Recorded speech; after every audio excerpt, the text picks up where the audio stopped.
On dit priorité. Moi je vois des choix. Et les choix, ça tue.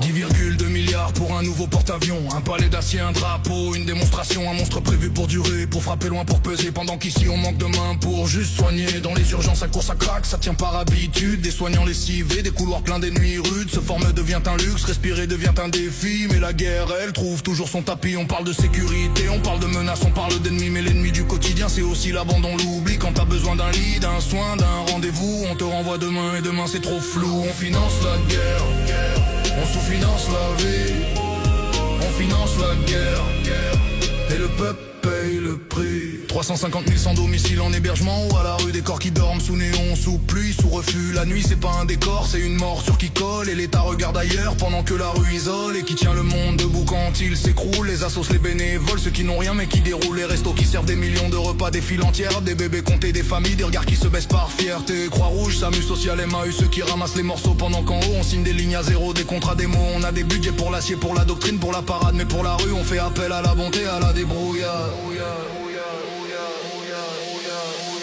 On finance la rue, on laisse la rue.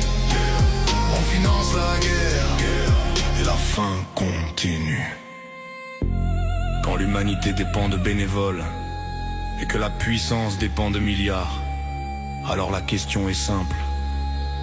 Qui est vraiment prioritaire? Et pendant ce temps là-bas, les ouragans arrachent des villes, des maisons ouvertes, des écoles à terre, des routes inutiles. Reconstruire demande du bois, des soins, des pompes, des moyens. Mais les moyens partent souvent vers le dur, pas vers l'humain. Des pays sans eau potable, des pays sans électricité. Des enfants qui grandissent dans le noir, dans la soif, dans l'attente figée. Et nous on empile des budgets comme si ça rendait le monde stable. Alors que la stabilité c'est manger, se soigner, vivre c'est tout, c'est palpable. Pourquoi le pouvoir implique la régression du peuple? Parce que la peur rend docile, parce que la fatigue coupe les nerfs. Parce qu'un peuple occupé à survivre pose moins de questions. Et que le pouvoir adore quand la misère devient distraction. On finance la guerre, on oublie le soin.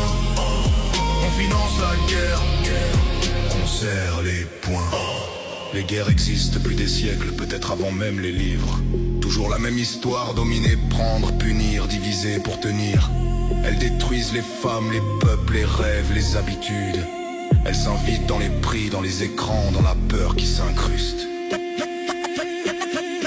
La guerre ruine le futur sans demander la permission. Elle transforme un quotidien en tension, en suspicion. Et pendant qu'on s'habitue à l'idée du pire, on accepte l'inacceptable, on apprend à obéir. Moi je veux un monde où l'argent sert d'abord à réparer, former les soignants, loger les gens, nourrir, reconstruire, protéger. Un monde où la force c'est pas frapper loin, c'est empêcher que qu'un dehors borne dehors demain.